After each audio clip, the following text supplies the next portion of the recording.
Harihi Om Shri Gurubhyo Namaha. These shlokas are recorded by separating the stanza word by word for easy learning. Please share your feedback in the comment. Kindly subscribe and share to others. Om Namo Bhagavate Vasudevaya. Om Namo Narayanaaya. Simple meaning of Dashakam 56, Sloka 9. The Gopas woke up and cried out in fear, shouting, "Save us, save us!" To protect them quickly, you swallowed the great fire. But what is surprising in this? Your mouth itself is the very form of fire. தசகம் 56 ஸ்லோகா 9 எளிய அர்த்தம். கோபர்கள் எழுந்து காப்பாற்றுங்கள் காப்பாற்றுங்கள் என்று பயபக்தியுடன் கூச்சலிட்டனர். அவர்களை உடனே பாதுகாக்க நீ அந்த பெரிய தீயை விழுங்கிவிட்டாய். ஆனால் இதில் என்ன ஆச்சரியம்? உன் வாயே உண்மையில் அந்நெருப்பின் திருவுருவமே.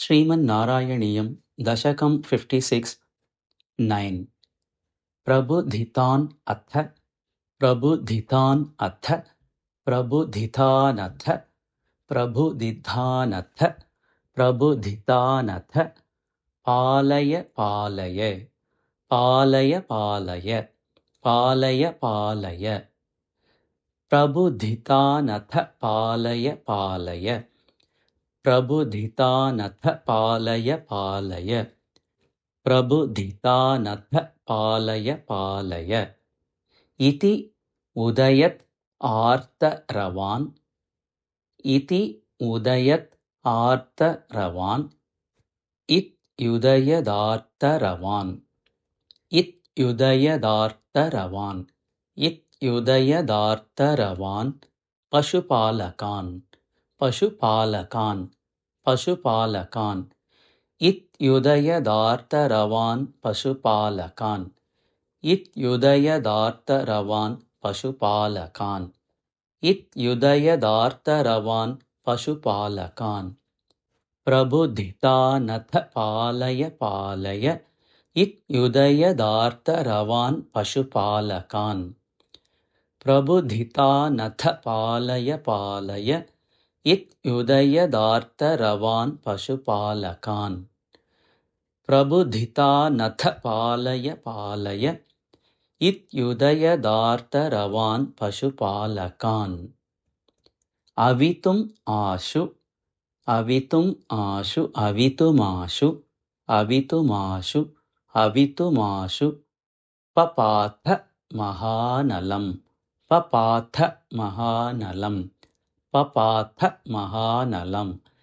अवितुमाशु पपाथ महानलम् अवितुमाशु पपाथ महानलम् अवितुमाशु पपाथ महानलम् किम् इह चित्रम् किम् इह चित्रम् किमिह चित्रम् किमिह चित्रम् किमिह चित्रम् अयं खलु ते मुखम् अयं खलु ते मुखम् अयं खलु ते मुखम् किमिह चित्रम् अयं खलु ते मुखम् किमिह चित्रमयं खलु ते मुखम् किमिह चित्रमयं खलु ते मुखम् किमिह चित्रमयं खलु ते मुखम् अवितुमाशु पपाथ महानलम् किमिह चित्रमयं खलु ते मुखम् अवितुमाशु पपाथ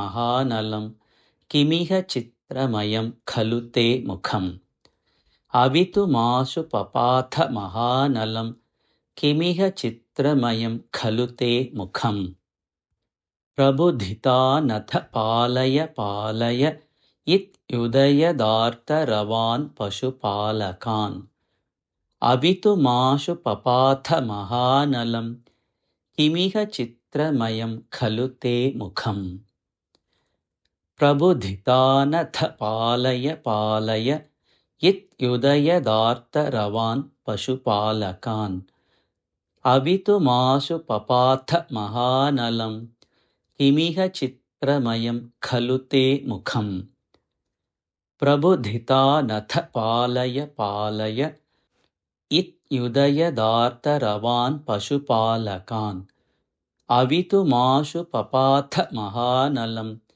किमिह चित्रमयं खलु ते मुखम् प्रबुधितानथ पालय पालय इत्युदयदार्तरवान् पशुपालकान् अवितुमाशु पपाथ महानलं किमिह चित्रमयं खलु ते मुखम् प्रबुधितानथ पालय पालय इत्युदयदार्तरवान् पशुपालकान् अवितुमाशु पपाथ महानलं किमिह चित्रमयं खलु ते मुखम् प्रबुधितानथ पालय पालय इत्युदयदार्तरवान् पशुपालकान् अवितुमाशु पपाथ महानलं किमिह चित्रमयं खलु ते मुखम्